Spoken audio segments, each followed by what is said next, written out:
white collar crime, you sort of take all the white collar crime conducted in the United States, it costs us around $800 billion in economic loss every year.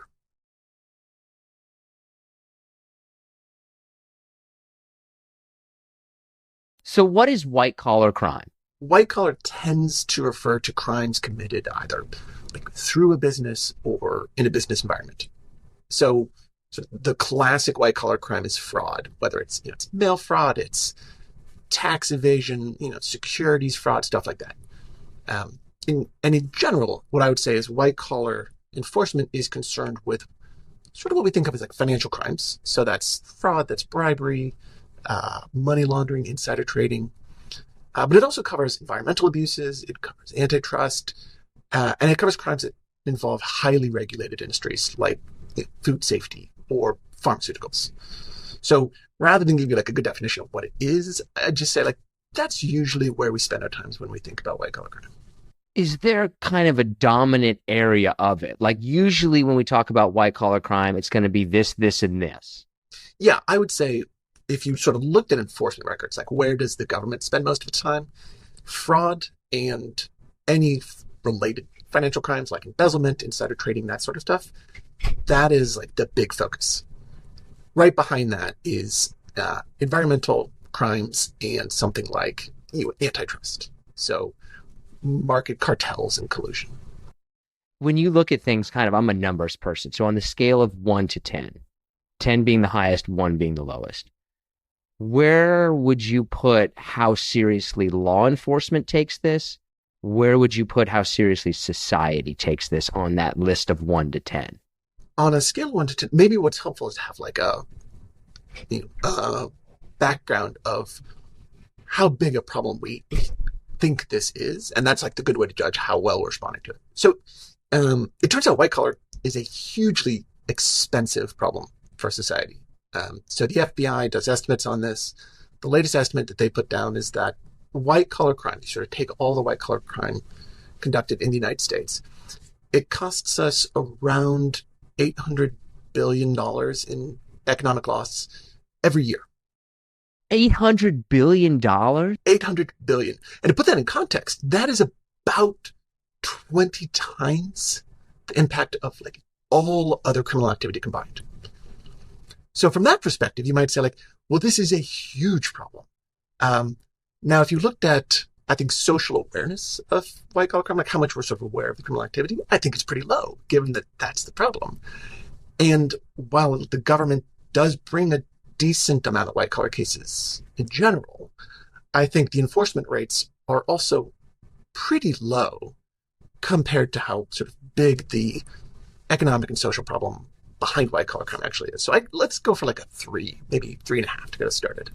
Wow. Yeah, because it seems to me the kind of thing is like, I care about that, but I think there's a perception that maybe because white collar crime involves business, or it doesn't like directly involve violence in the way that like street crime does, that it's it's less serious. Maybe it's not a big deal. I think the other big challenge when we think about white collar crime is that's a huge number I just gave you, but it's really hard a lot of the times to put a face to the number. And actually, like if you think about what white collar crime is, take something like fraud. Like the whole point of fraud, right, is to deprive somebody of their money or their property, but more importantly, like to get away with it. Like a good fraud is one that people don't realize happened. So there's a mistaken impression that there's not real victims of these crimes, but actually lots of people are harmed. People lose their life savings. People lose huge amounts of money. They might not just realize it until it's like much later on, because of course that's how the crime is designed to work. So it's this kind of thing where it doesn't look like other kinds of crimes, and also it's hard to detect. It goes on a lot longer than we expect. We can't sort of easily identify the causal pathways, and all of that contributes to this feeling of, oh yeah, that's like, I guess it's a serious thing, but not something I really care about. Yeah, and that's the thing is like, if it's such a serious thing, why don't we kind of care?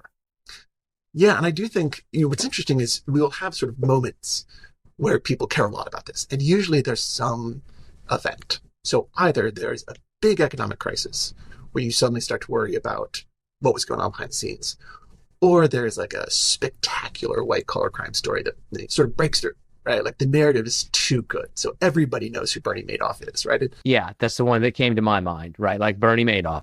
The most recent sort of, well, not most, but one of the big ones recently was this company called Theranos. So, right, if you haven't sort of run into Theranos before, this was a Silicon Valley darling. It was going to revolutionize healthcare, right? They invented this little cool product. It was like the iPhone for blood testing. And it just turns out, right, the entire business was a house of cards. Their machine didn't work. And when I said it didn't work, like, it's not like they were getting close. It's like it could not work. Like it was never going to happen. It was never going to happen. And so that, I think, was a case that caught people's attention because while it's true it lost investors billions of dollars, which is a big deal, it had this tangible impact, right? They had a fake product. It was causing real people real harm. So it's a standard white-collar case, but I think that human-to-human connection made it sort of pop into social awareness and be the kind of thing that people plugged into.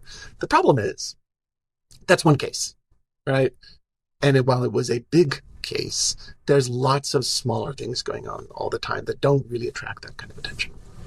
When you look at kind of the numbers behind it, are we talking about, okay, it's $800 billion because there's just a huge amount of $10,000, $100,000, like smaller some things? Is it more smaller, a lot of smaller crimes, or just a couple of big ones?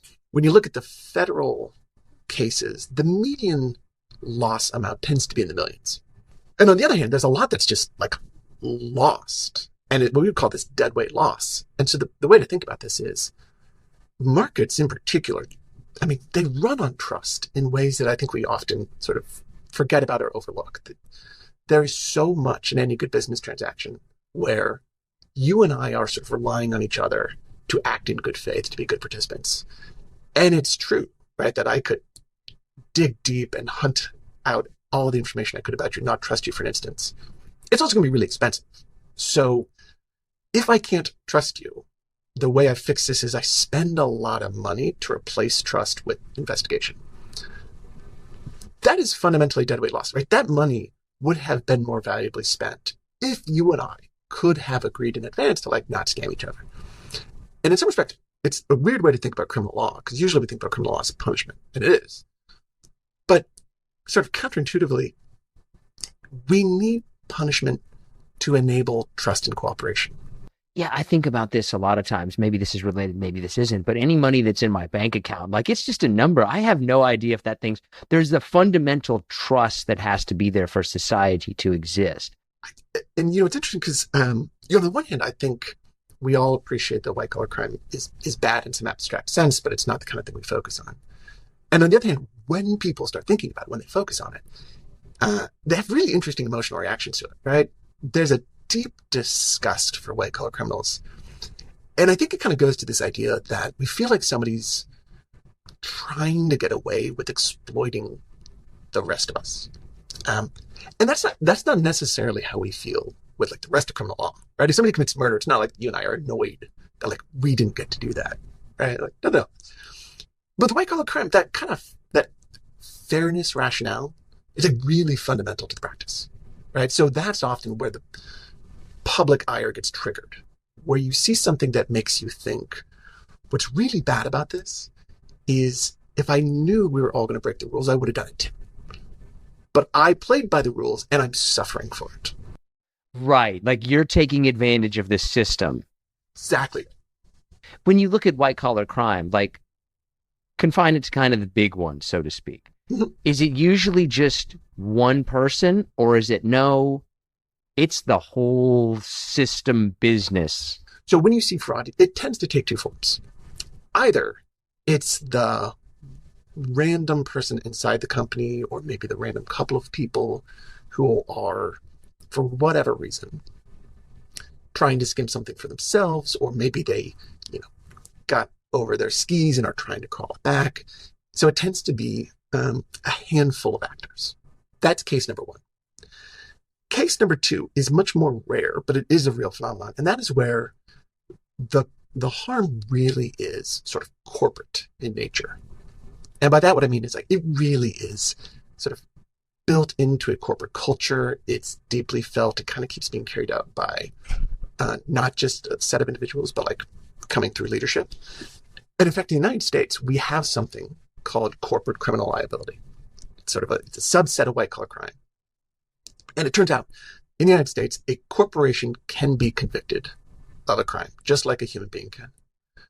And we've done this for a long time. We've done this going back to the early 20th century, but it reflects that second group, right? That sometimes there's crimes that aren't like the random bad actor. It really does seem to be like the bad barrel is driving this kind of misconduct. It's more rare, but it's definitely a big thing.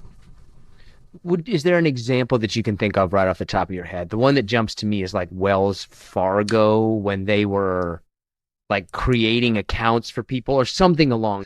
Yeah. So, as it turns out, my expertise is in corporate crime. So I can think of a bunch of examples, but let's roll with Wells Fargo. It's a great one, right? Wells Fargo, what's going on is you've got a massive scandal where fake accounts are being created on behalf of customers. It's causing harm to the customer. It's causing all sorts of chaos. So what's going on there? It's not that you got like some random, customer sales rep who's just generating millions of these things. All of the reps are doing this. Why are all the reps doing this? Well, you take a step back, you look at the internal compensation system at Wells Fargo. And Wells Fargo basically said, look, you got to hit a quota of new accounts or you get fired. And we're not telling you need to break the law. But we are telling you that like it's almost impossible to hit your quota unless you're doing something unethical.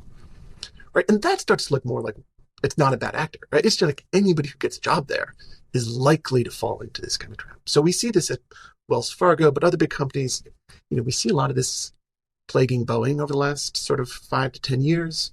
We saw this with BP earlier in the mid-aughts. Crimes that are in some respects more a consequence of bad organizational culture than just like, the one bad person. So healthcare fraud, financial fraud, all these sorts of things, that is kind of like, that's the stew of white collar crime. So it might be the case that all the business practices are fine, but insurance fraud is definitely a place where we see a lot of white collar cases. And we see it, frankly, on both sides. We see it both somebody trying to scam an insurance company, but also insurance companies trying to essentially scam their clients. So this is the kind of thing, particularly if United Healthcare looks like an outlier in the field, where prosecutors want to take a second look or take a closer look to figure out, like, why exactly are they unlike all the other businesses? And in general, I would tell you, and I sort of said, I don't think all businesses are corrupt. I think most industries will sort of report a similar problem to you, which is they'll say something like, there's always the one bad actor, right? There's the person who makes us look bad. So BP is a great example of this. British Petroleum, right? They had the Deepwater Horizon spill in the early aughts. It's a huge national story. If you look at the 5 years before that, BP, I can't remember the exact number, but BP had a bunch of regulatory violations, right? The kinds of things that aren't quite criminal, but like are suggesting something's going wrong. BP had something like 97% of the violations for the entire oil and gas sector. Right? You think about somebody like, Exxon, right? The poster child of bad actors at one point in history. They had like one violation and BP had 715 or 716 or something. So you can see how an entire industry says like part of the problem is if you're not going after those people, you make all of us look bad, right? So other insurers, I'm sure, are sort of screaming to the rafters of, hey, if we don't look anything like United Healthcare, maybe that says something about them, not about the insurance agency. Is there, when you look at people who commit white collar crime, and let's just stereotype the crap out of people. Absolutely, yeah. Is there a general stereotype of the type of person who's going to be committing white collar crime? So there's a couple things we can sort of point to that stand out. Relative to like the baseline criminal population, white collar criminals tend to be older. So the criminal population tends to be quite young. It's really, sort of in the 20s, whereas this is more in the 30s, early 40s. I would say the white collar criminals tend to be better off, right? More middle class, more upper middle class, although there's plenty of crime that goes on sort of across the spectrum. But the sort of standard psychology we point to is we say somebody who sort of has the ability, right? They're in a position to take advantage of a situation. They have a motive. The motive is usually financial, but also the motive is usually tied to something like they have come to believe that's not really wrong, right? That maybe they're seeing it around the company and everybody else is doing it, so they want to do it too. Or maybe they have been sort of shading low grade and grayer over the years, and suddenly that last step doesn't quite feel like it. So oftentimes what we find out is people have committed white collar crime and they try to cover it up, but they're way too late to cover it up. Because by the time they realize they've crossed that line, they're like, they've already hung themselves in all the records. Everything you need to know is kind of sitting out there. Do you think that our perceptions about it are changing? Is there a sense that like, oh, people are starting to take this more seriously? People are getting pissed off. I mentioned earlier that the public always has this kind of residual disgust around it. I think events will trigger sort of public anger or frustration. And then usually things kind of recede in the background. So we have these moments where there's a lot of public attention, and sometimes there's legal change that surrounds it, and sometimes there's not. So the hope is always when something pops up, it really does motivate either, legislators or just citizens to take action and sort of make a moment out of this. So I'll give you a recent example, right? Last sort of few weeks, stock markets have been crazy, right? The United States is announcing tariffs, other countries respond, then we pause. So without getting too into the weeds of why or how we know this, but suffice to say, a lot of people, including a lot of public commentators, are suspicious that some government officials, some people sort of close to the administration, maybe even President Trump or his family, made trades in the market, knowing what the government was going to do around tariffs before that information was known publicly. Which, if that is true, you could make a huge amount of money. Right? If you knew what was going to be announced and you traded before it happened, make a fortune. And we do see some spikes in volatility and volume trading in ways that are at least suggestive of maybe some bad behavior. The one that jumped out to me was like Marjorie Taylor Greene, who is a representative or senator, I get confused, but from the South somewhere, that like, okay, all of a sudden, lots of money, tariffs get lifted, boom. Exactly. Right? So it's the kind of thing where, causation doesn't, or correlation doesn't imply causation, but it kind of like winks at it. So I think this moment we're seeing outrage around this kind of practice. And a lot of people, I think, are correctly asking, like, why are public officials even allowed to buy or sell stocks in the first place? And it just seems like no good reason for it. This has been an issue for years. There's been attempts to sort of change behavior. There's actually a law called the Stock Act that's supposed to prevent them from engaging in bad behavior. It's got a huge loophole in it. So it'll be interesting to see, right? Is this going to be one of those moments where public outrage leads to a genuine change in the law that has sort of durable consequences? Or do people get upset and in 6 months it fades away? Yeah, I think the thing is that for me, like speaking for the public, whatever level I can speak for the public at, I get outraged, I get upset, and then I just feel like, well, that's just how it is, and it's going to go back and nothing's going to happen to these people. That is a persistent worry and anxiety that I have around white-collar crime. I tend to think that enforcement is a really important tool of public trust. So we saw a very similar attitude around the 2008 financial crisis. One of the things you heard constantly back then was like, no bankers got prosecuted. Nobody went to jail for the 2008 financial crisis. And that's basically true. Now, I could argue that the government did all sorts of things, had lots of interventions. But I think that's deeply corrosive of people's trust in institutions if they are seeing what looks like obvious wrong and they're not seeing people being held accountable for that kind of behavior. And so my worry is always, we sort of punt on this stuff at our peril. It does long-term damage to institutions. The way I sort of describe this to my students is I say, white-collar crime is contagious. If you don't sort of try to root it out, it gets in the system. And once it gets in the system, it's really hard to get rid of. When you look at enforcement, what's the difficulty? Finding out about it or proving that somebody did it on purpose? The proving of white-collar cases is really hard because central to criminal law in general is what we call mens rea. right? It's the guilty mind. It's the mental state. And so the question is always, can you show after the fact, based on usually just paper records, that somebody was intending to deceive, right? Was trying to defraud, as opposed to just like, I made a stupid business decision. So to give you a sense, I mentioned Theranos. The founder of Theranos, Elizabeth Holmes, was prosecuted and convicted of securities fraud. She's currently serving about 11 years in prison. Most criminal cases, from discovery to sort of resolution, a couple of months. It's about how long it takes government to wrap up.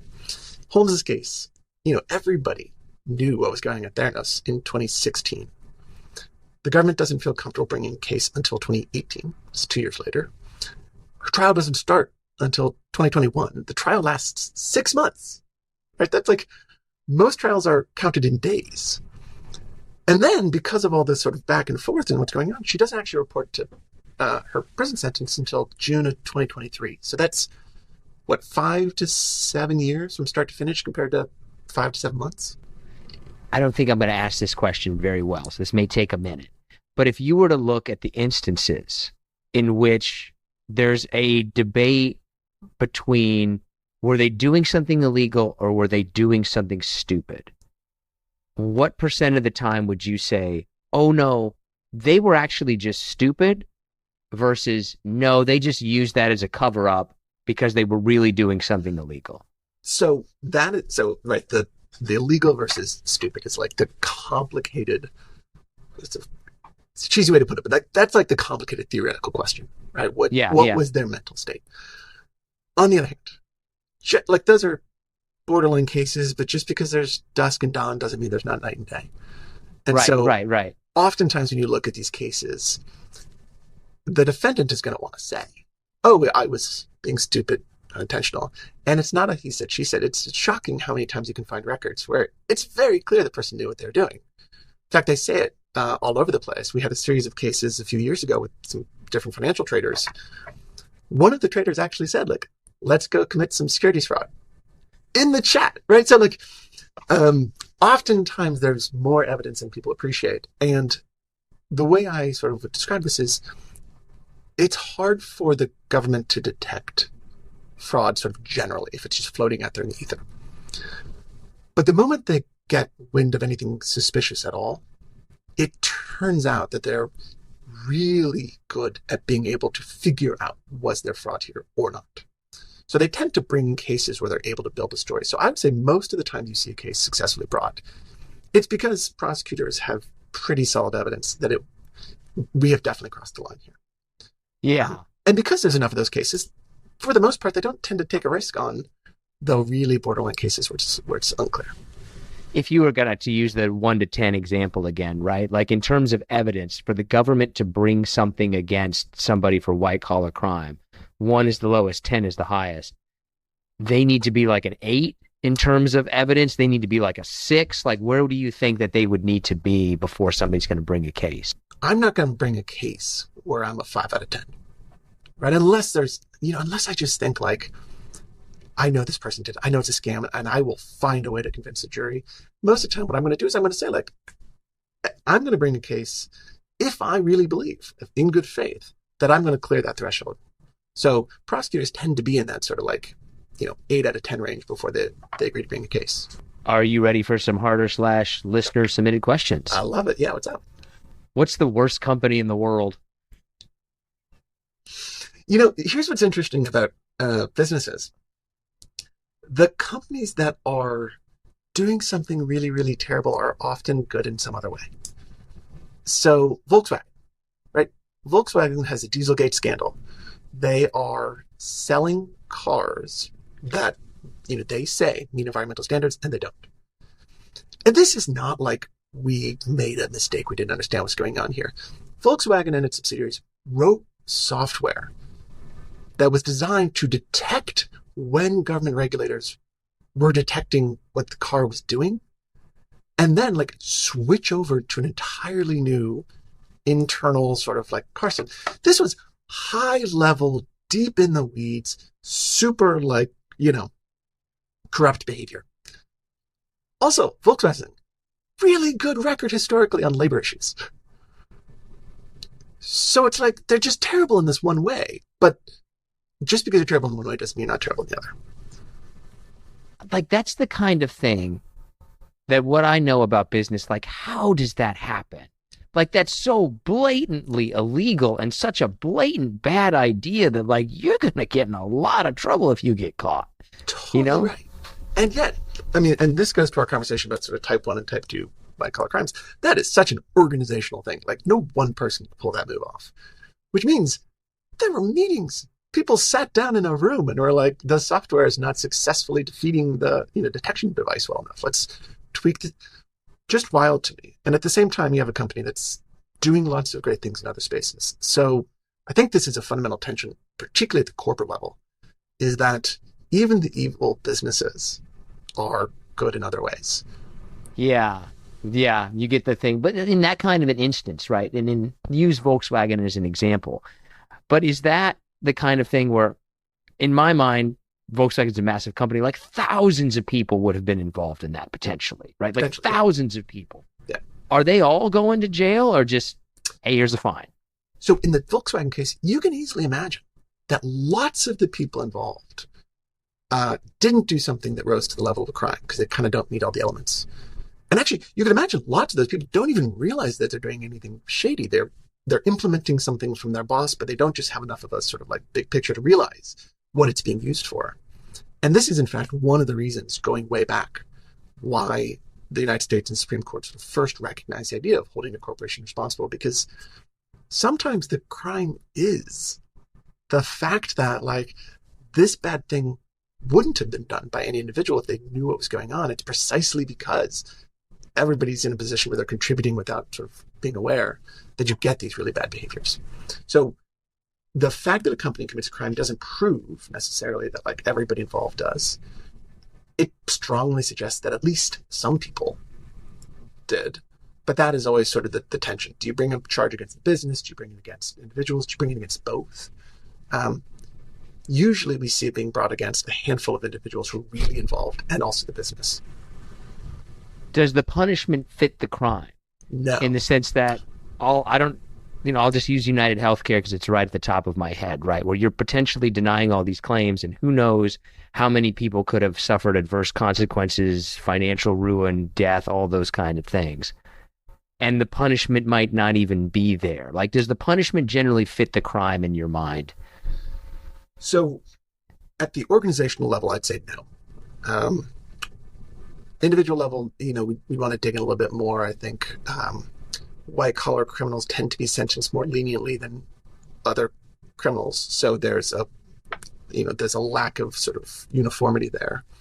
Now, if it were up to me, I think that lots of our prison sentences are probably too long for what we want to accomplish. So I wouldn't say, like, punish the white-collar people more. I'd say, like, let's do the white-collar thing everywhere.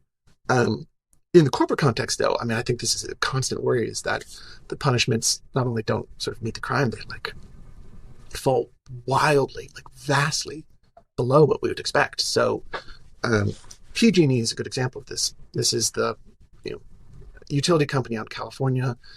PG&E has pled guilty to causing several of the largest wildfires in California history, including something called the Camp Fire in 2017. It destroyed literally multiple towns that just don't exist anymore.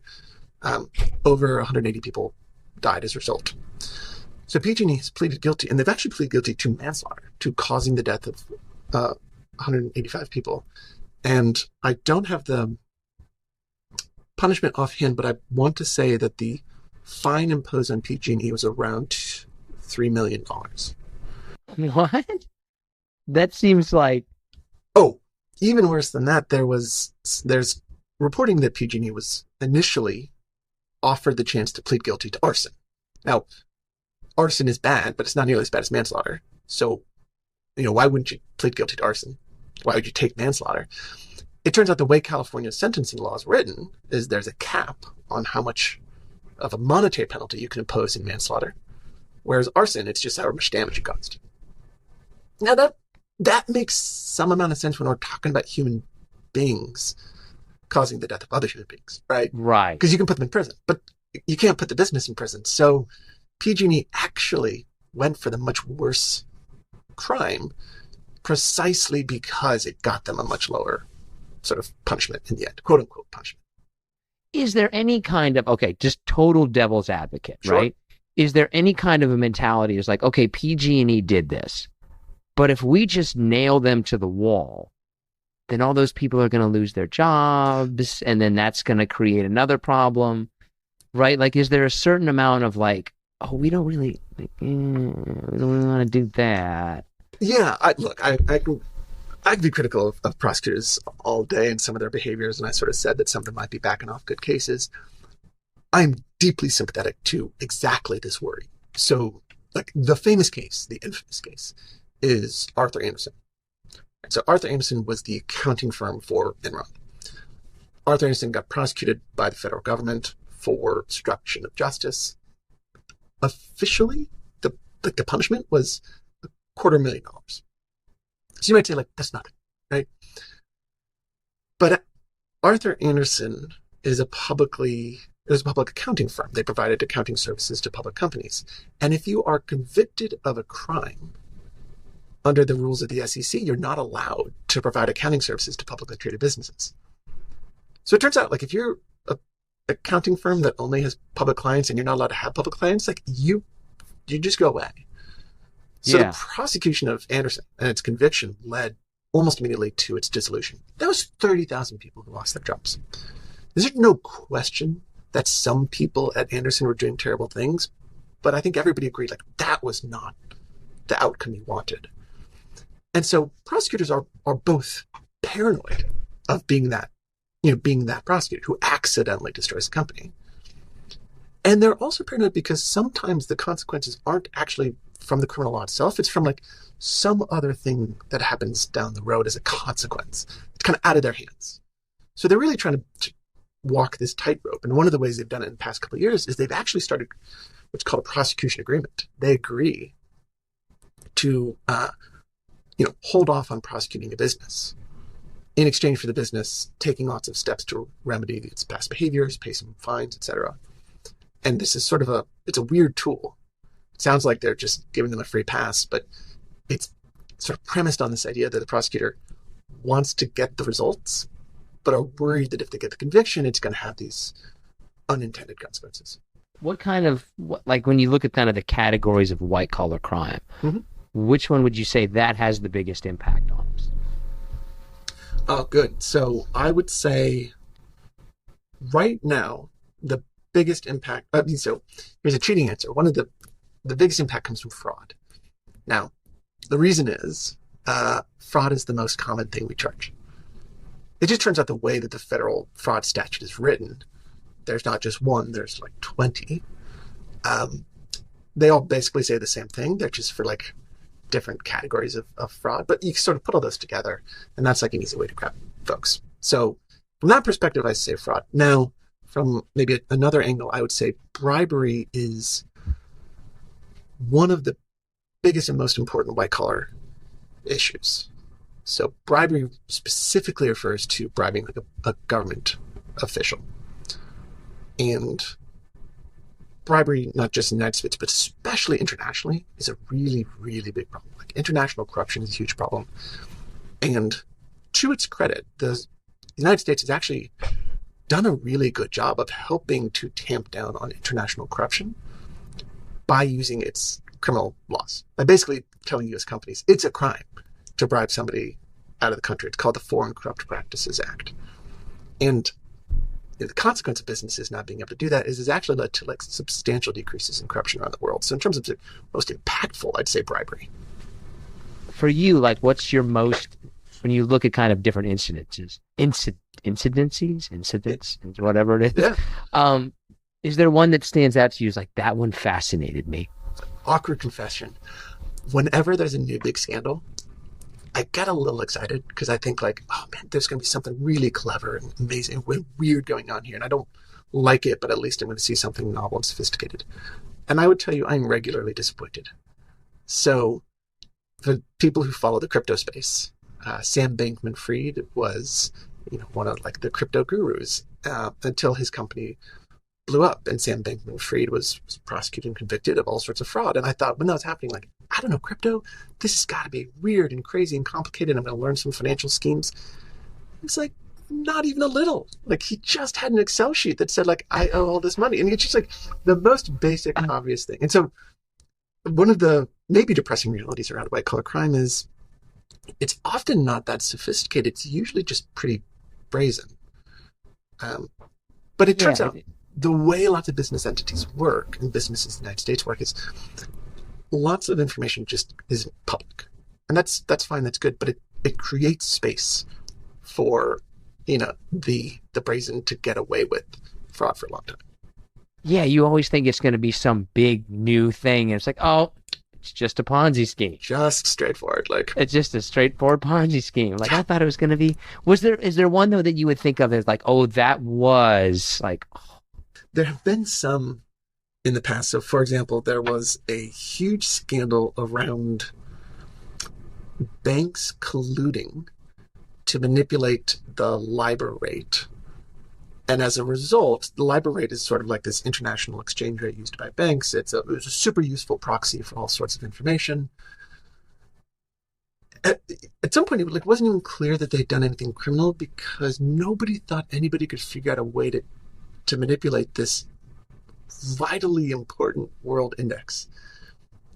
But they figured it out. This bunch of folks got together and at different banks were able to sort of manipulate this thing. And the knock-on consequences were huge. I mean, we had to rechange all sorts of regulatory calculus. We had to figure out what's going on here. So that was one of those where it was extremely brazen. It also was just sort of a little impressive to me that somebody had figured out how to sort of poke at like one of these, like, foundation sewer pipe kinds of things that's running in the world economy that matters a ton, but nobody really knows about. So that was a good one. Best movie about white collar crime, worst movie about white collar crime, or TV show, whichever way you want to go. Okay, just because I'm sitting in university, I'll have to include a book on here because it's also just a great book. I've mentioned Theranos. If you haven't read Bad Blood, it's amazing. It's written by John Carreyrou. He's the reporter that sort of uncovered the Theranos scandal at the beginning.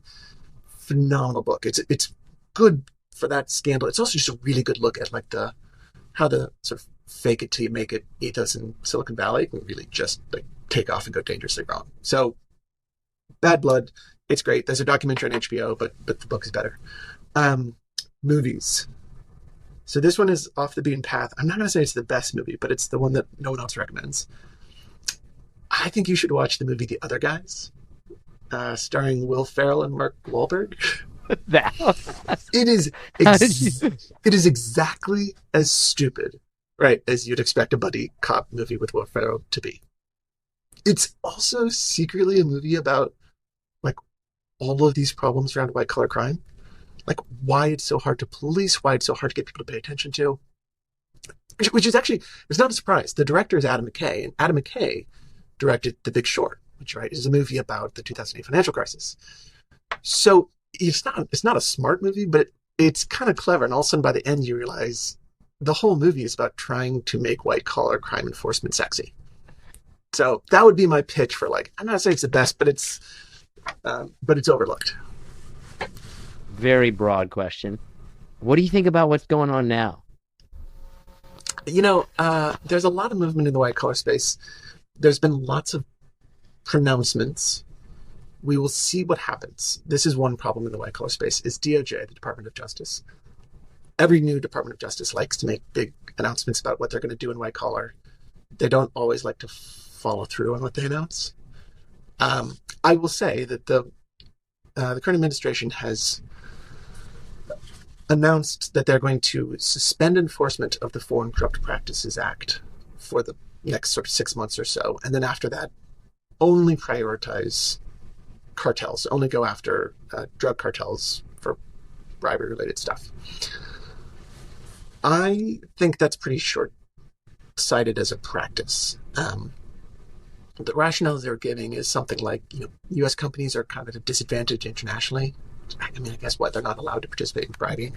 Because they're not allowed to commit crimes. Like, yeah. But I actually think it's short-sighted another way, which is the FCPA was really helping U.S. businesses, and not enforcing it is going to hurt them. It really helped them because everybody knows about it. So it's a great defense if some random foreign official comes to you and says, like, pay me something. The company can just say, like, I'd love to bribe you, but we all know how the FCPA works, and they're going to crush me if you do.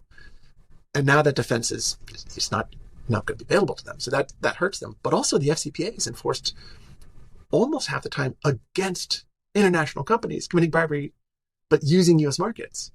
So actually the FCPA was being used to level the playing field on behalf of U.S. companies.